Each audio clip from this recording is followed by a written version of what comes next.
All right. How many of you have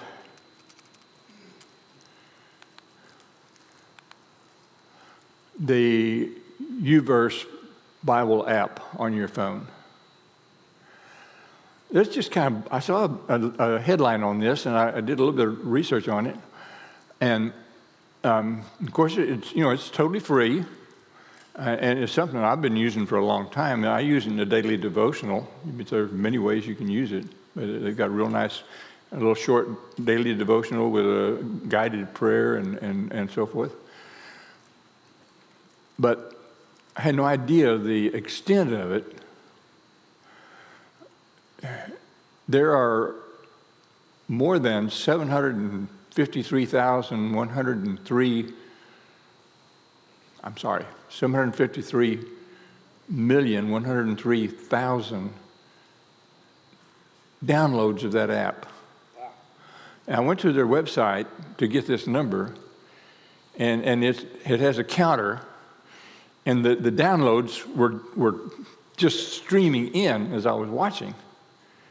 And they had, last Sunday, a week ago, they had 798,000 installs, downloads of the app in one day. And there were 18 million who had opened the app last Sunday. And they've translated the Bible into 2,000 languages on their app so far and counting. That's a lot of languages. That's just amazing. I don't know, it just kind of blew my mind. I had no idea that it was having that kind of a upsurge in popularity and in usage. And it's free. And it's free. Everything else is free. Yep. Anyway, if you don't have it, you might want to download it. It's a really neat app. But Parker won't let you count it as bringing your Bible. I'm sorry.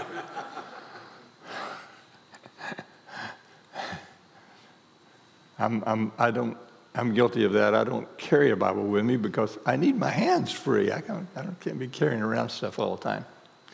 All right. So, what is the most contested piece of real estate in the history of the world? The most fought over, the most challenged, the most contested piece of real estate in all of the world, in all of history. Jerusalem? Gaza? No, Jerusalem is right, but even more specifically, the Temple Mount. Yeah. And if you do a Google search on that question, that's what will come up. It will come up as the Temple Mount. And if you ask any of the AI chat things, that's what will come up.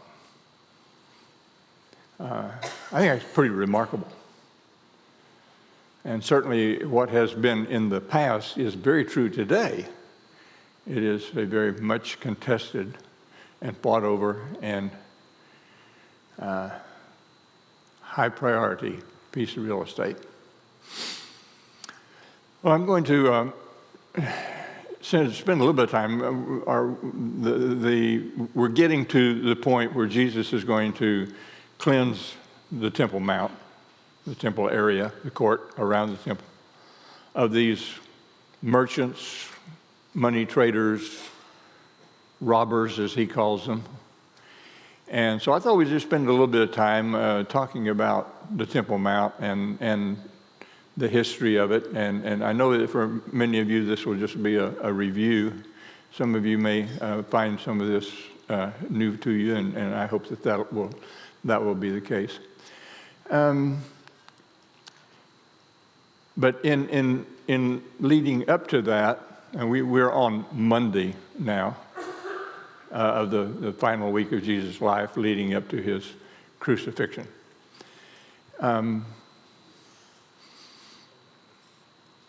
Think just a little bit about when was the first time that Jesus went to the Temple Mount?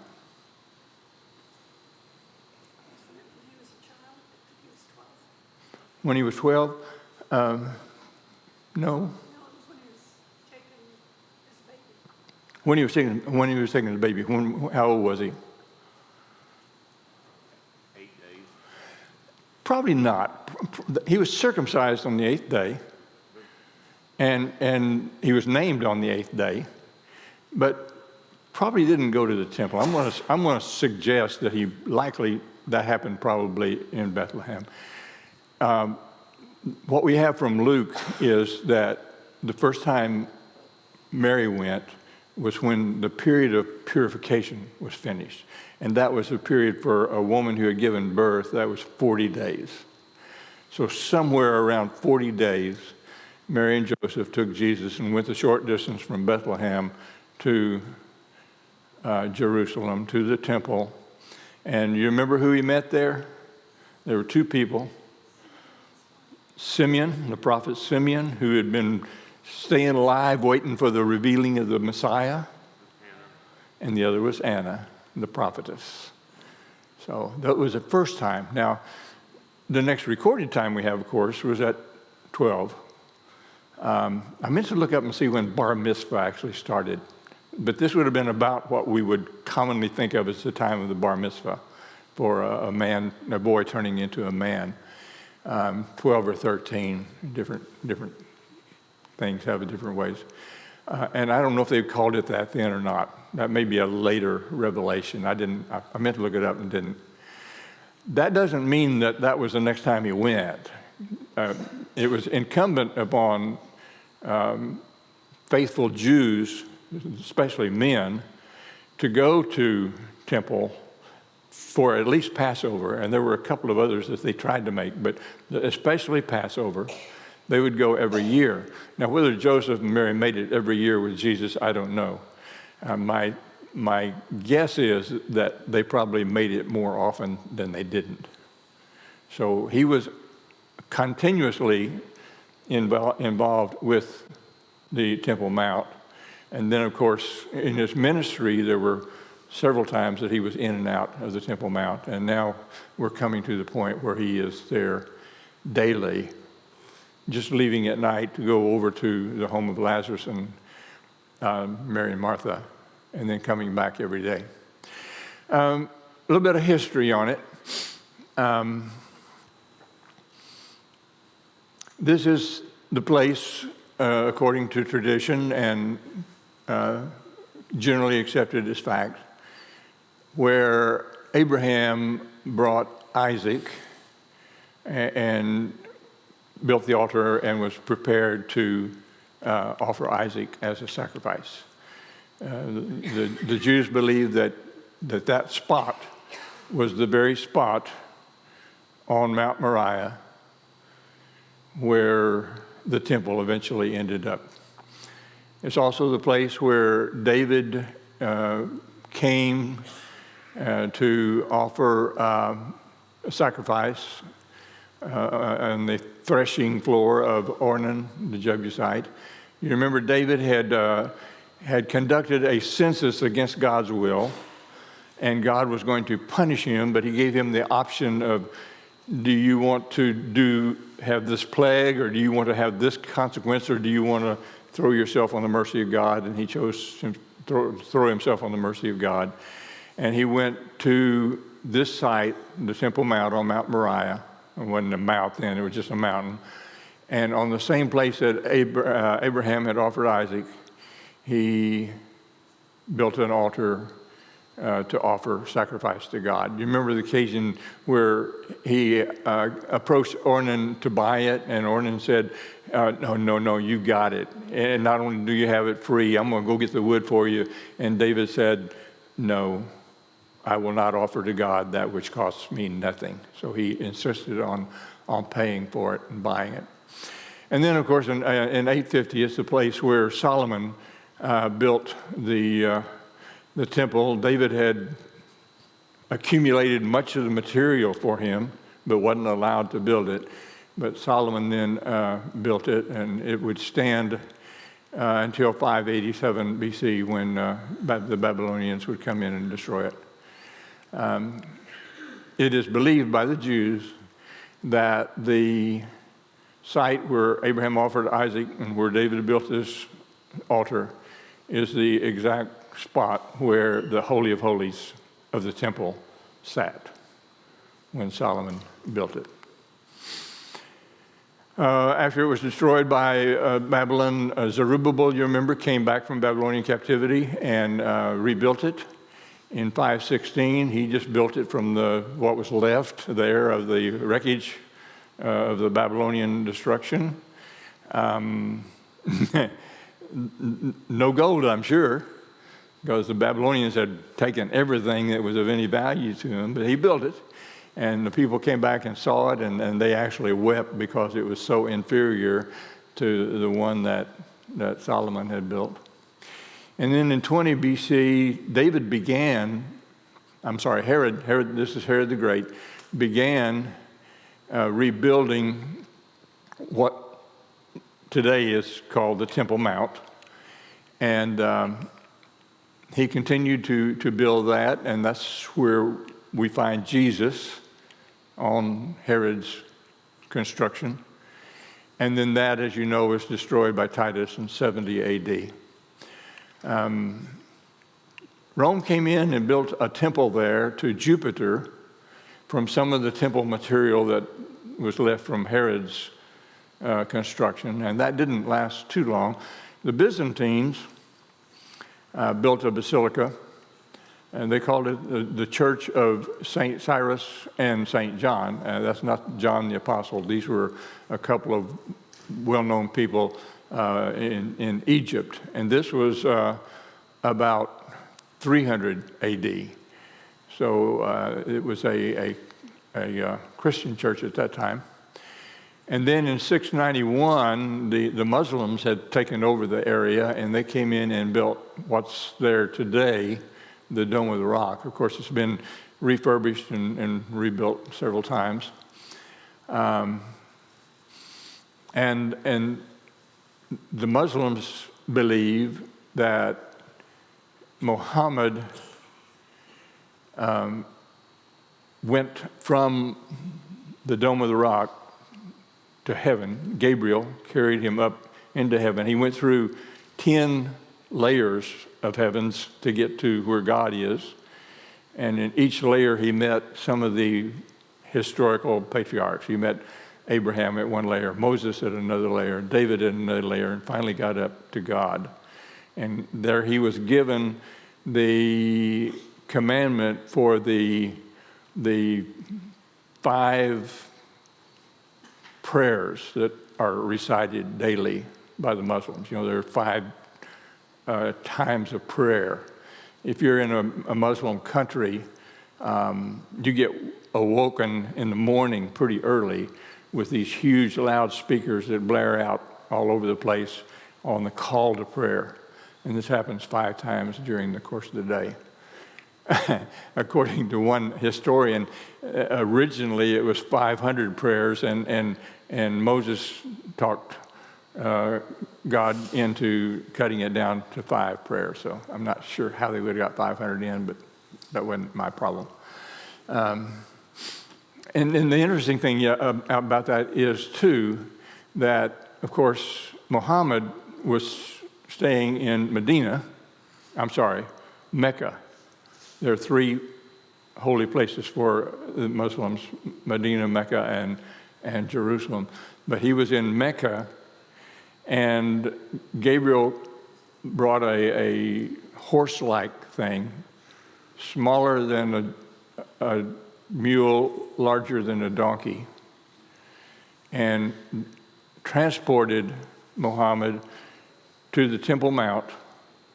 Muhammad went from the Temple Mount up into heaven, came back down to the Temple Mount, got back on the horse, and was transported back to Mecca, and all of that happened in one night. So that's the story in a nutshell of why the Temple Mount is such a sacred place to the Muslim believers, one of the 3 most holy places for them. During the Crusades, you know, the first crusade, right at the end of the 11th and beginning of the 12th century, was really the only one that was by any measure, successful. There were about 7 crusades before they finally quit, but only the first one was very successful. And they did get to Jerusalem, and they did really take control of Jerusalem, and they held it for about 100 years. But they turned the Dome of the Rock into a Christian church. So for about 100 years, under the Crusaders' oversight, it was used as a Christian place of worship. Then the Muslim Saladin came back, reconquered the place, reconstructed the Dome of the Rock as a Muslim mosque in 1187. It's not a mosque now, but it was at that time. More recently, 1967, the Six-Day War, Israel, the Israeli forces beat back the Muslims, and they took control of all of Israel for the first time. And that included the Temple Mount. But when the final settlement, the peace was restored, as much as you can call it peace, they gave back control back to the Muslims. And you know, you might wonder why would they do that? They had won it by conquest. Why did they give it back? Well, if you think about it, the Muslims are so engaged in that Temple Mount. They revere it so highly that had Israel tried to retain ownership, control of it, it would have brought the entire Muslim community down on them.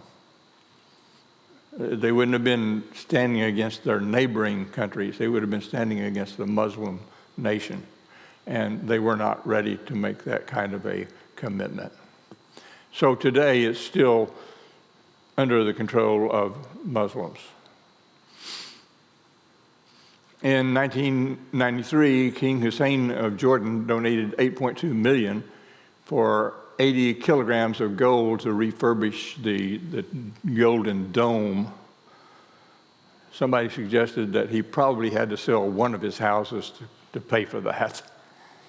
Your oil money at work, by the way.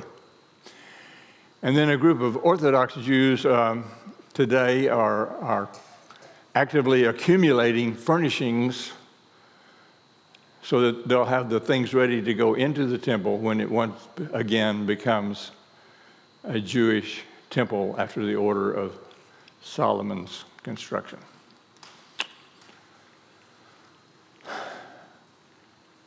Looking at Solomon's temple a little bit, because this is just so mind-boggling. The stones in the Temple Mount are just immense, huge. And all of the stones were prepared off-site. They were measured and stone masoned, completed off-site, so that there would not be the sound of hammers and chisels at the side of the temple. The cedar wood that went into the temple, of course, there are no forests in Israel. Trees are a rare premium, just the figs and the olives and the little trees like that. Cedars were imported from Lebanon. I don't know, but I'm assuming that the only way they could have done that would have been to have floated them down the Mediterranean along the coast of Lebanon to get down to Jerusalem. Cedar wood was used for paneling the interior. Cypress was used for the floors and the beams. The interior was lavishly overlaid with pure gold. Huge amount of gold. Gold covered the walls, the altar, the cherubim, even the floors of the most holy place, the Holy of Holies. Bronze was used for the pillars and the basins and other large fixtures, such as the massive bronze water basin. The lavers for ritual cleansing were all bronze. The dimensions of the temple was 90 by 30 by 45 feet. The main sections were the porch, the holy place, and the Holy of Holies. Prominent were the two bronze pillars, the ones you see there right on the front of the building itself. Then what they call the sea and the basins. The sea was held up by 12 oxen. And then all of the ornamentations, carvings of cherubim, palm trees, and open flowers. Very, very lavish, very professionally done. According to Scripture, they used 70,000 laborers, 80,000 stone cutters, 30,000 log cutters. They had 3,600 foremen and 3,300 officials. That's a lot of people building the temple. It was begun in Solomon's 4th year to reign and completed in his 11th year, so it took about 7 years to complete.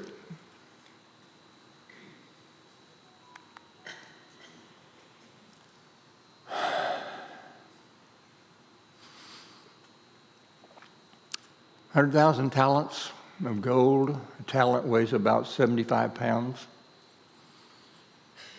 1 million talents of silver.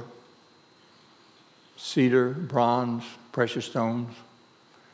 Labor costs for tens of thousands of workers, including skilled artisans. Somebody give me a guess of what you think it would cost for us to build the temple today.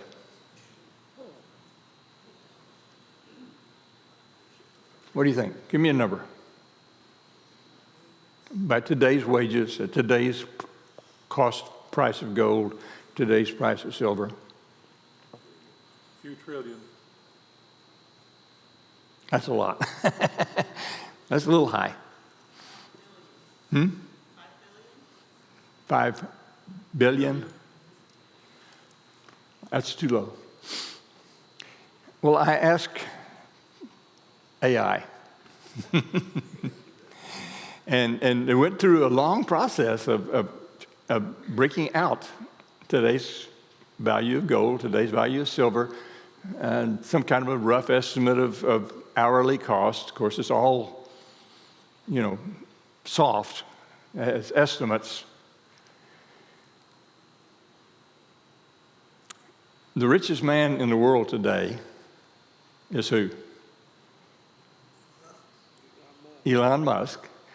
A couple of months ago, the value of a share of Tesla stock went way up, and the news carried the estimation that Elon Musk at that time was worth $400 billion. $400 billion. Of course, that fluctuates with the stock. Interestingly enough, the number that AI came up with to build the temple today is $400 billion. Everything Elon owns to build the temple. It's a lot of money. That doesn't register with me. I found this little short video clip of an artist's recreation of what the temple kind of looked like.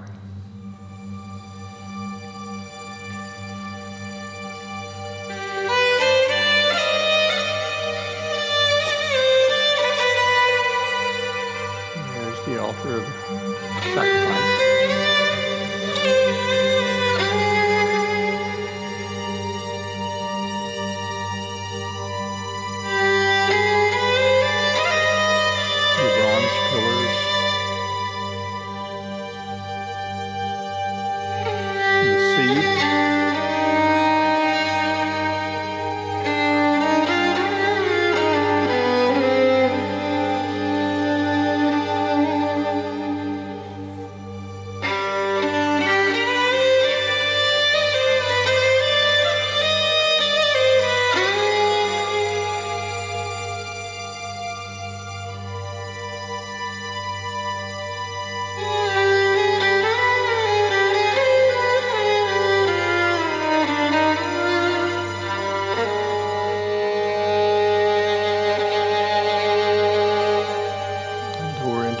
place.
Pretty impressive. So coming to Herod's temple, which is where we're finding Jesus. So you've seen this picture if you've been in my class. This is a picture I took at the museum in Jerusalem, and it's this huge scale model of what Jerusalem is believed to have looked like in the day that Jesus was there. And this, of course, is the Temple Mount. And you know, whatever you say about Herod, he's called Herod the Great. I call him Herod the Not So Great, but he was a master builder. He built a half a dozen or so really impressive buildings there. Those of us who have been to Israel have been to the ruins of all of those. And the Temple Mount that he was putting together was very remarkable. 37 acres on top of the Temple Mount, 1,591 feet north and south, 1,033 feet east and west. You can put 28 football fields on top of the Temple Mount. It's a significant accomplishment. Temple Mount is 62 feet tall as it stands today. It could have been even taller than that in Jesus' day. There's a pretty good walkway that they've recreated now, or not recreated, that they've built to walk up to the Temple Mount. There were other ways in Jesus' day, but that's what we use today. On one end of the Temple Mount is the Al-Aqsa Mosque. And this was built in 705 AD and rebuilt in 1035.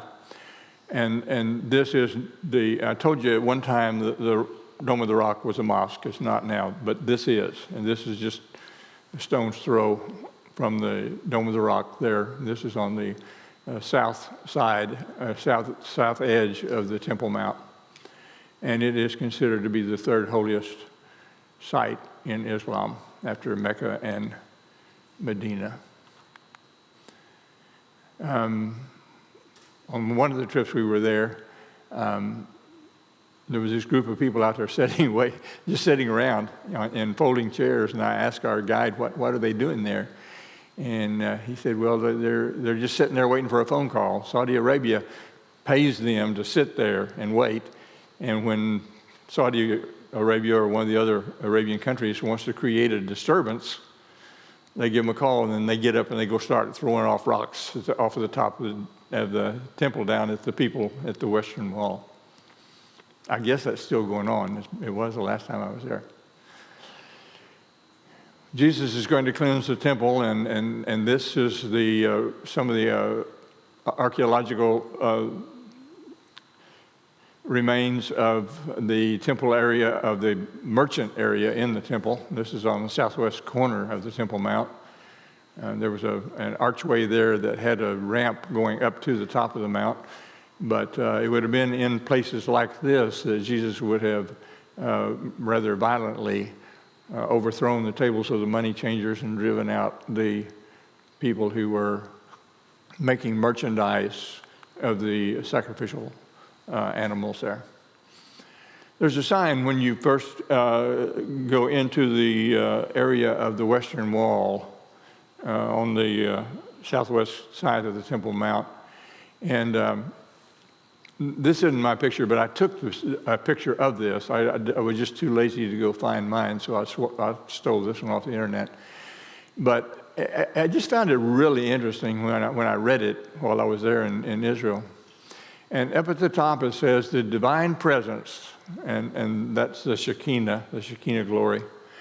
The divine presence never moves from the Western Wall. Of course, all that's left of Solomon's temple is part of the foundation along the Western Wall, that's sometimes called the Wailing Wall, but there are people who are there 24 hours a day praying and reading and worshiping God, always. It's in the center of the mountain lies what the sign calls the foundation stone of the world. And that is the stone that today is under the Dome of the Rock, that the Jews believe was the site where the Holy of Holies sat. And here Adam came into being. Here Abraham, Isaac, and Jacob served God. Now, I'm not going to go through all of the rest of that. I just wanted to get that much of it. Down at the bottom, there's a reference to Isaiah 56 and 7. My house is a house of prayer for all peoples. And we're going to talk about that in a minute because that's in our text. But I was taken aback when I read that by it saying, here Adam came into being. That doesn't jive with my imagination. Where do you think the Garden of Eden is located?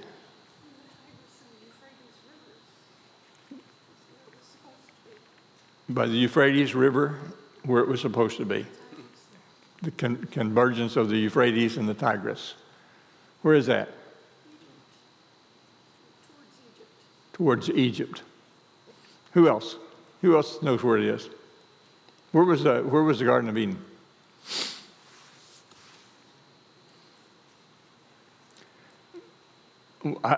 It wasn't on Mount Moriah. But if you read the Talmud and the Mishnah, it will say this was where Adam was created. In fact, the Muslims believe this also.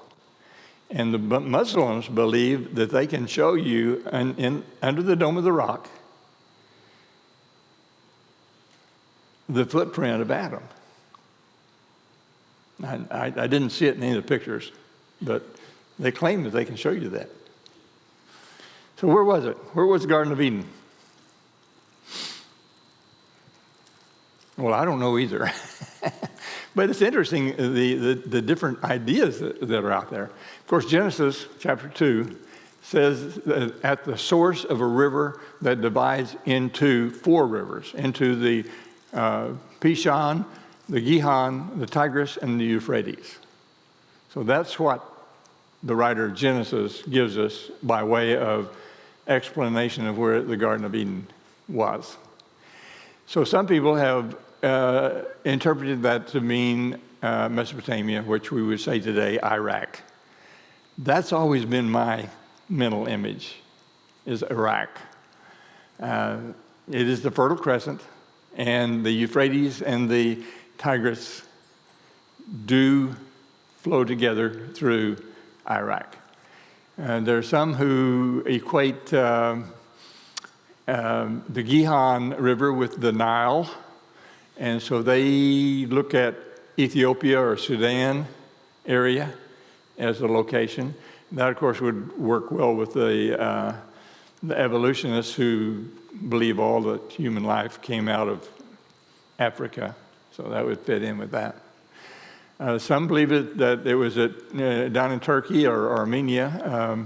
The Tigris and Euphrates do both flow through there, and they flow not too far away from Mount Ararat, which would have some symbolic connection. You know, here you got Adam as the first creation, and then Noah and his family as kind of a second creation after the flood. Some who believe it was in Persia, that it's now buried under the Persian Sea, Persian Gulf, as a result of the waters rising after the thawing of the last ice age. The Persian Gulf, of course, runs along the border of Iran. And then there are others who say it's not anywhere, it's all allegory or symbolism, and that it transcends geography and it's all about human divine relationships. So you can pick one of those if you like it, or if you don't, you can pick another one of your own choosing. How about that? Okay? All right. So on reaching Jerusalem, Jesus entered the temple courts and began driving out those who were buying and selling there. He overturned the tables of the money changers and the benches of those selling doves, and would not allow anyone to carry merchandise through the temple courts. Matthew, Mark, and Luke all record Jesus cleansing the temple during the week of his passion, the last week of his life as a human. John records an event where he cleansed the temple at the beginning of his ministry. Now, were there two different times that Jesus did this? Or is John just not as concerned about chronology as the others are? I tend to think that there were two times, but that's just me. You can go with whatever you want to. So we kind of have bookends here. The beginning and the end of Jesus' ministry. He shows his reverence for the temple and for the worship of God by this action. Anybody have an opinion on that they want to express?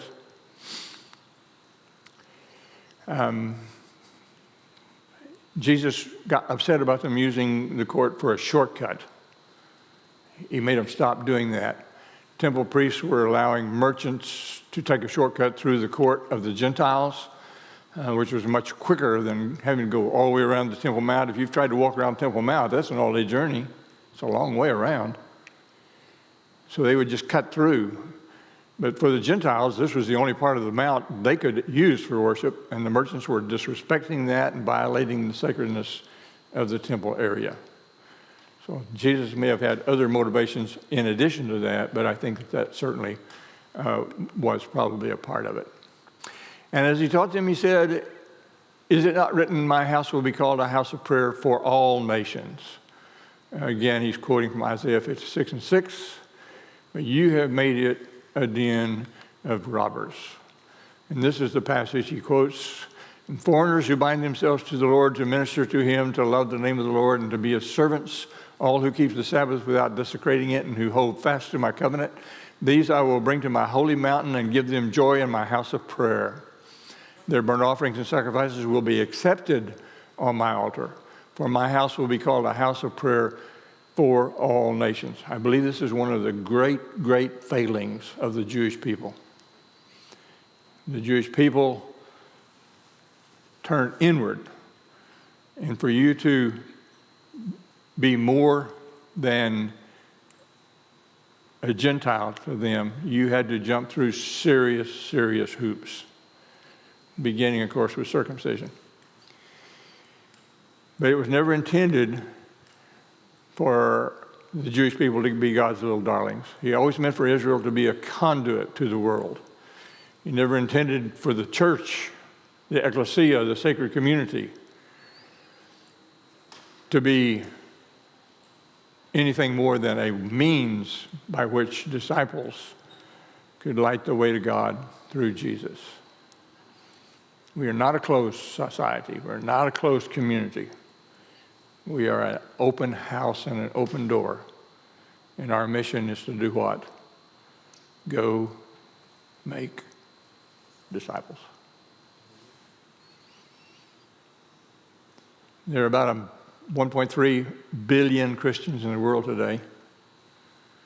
There are not that many disciples. Now, I don't mean to be judgmental, and I'm not saying who's a Christian and who's a disciple, but by their fruits.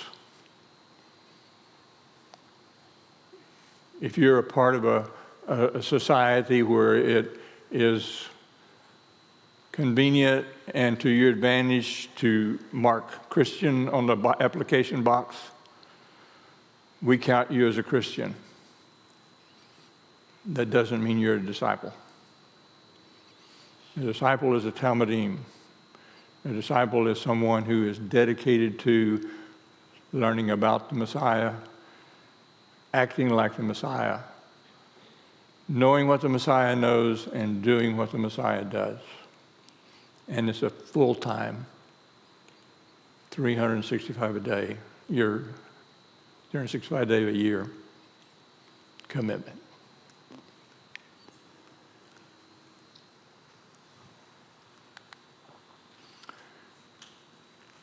By making it a place of commerce, the people were treating it as a common place and undermining its holiness.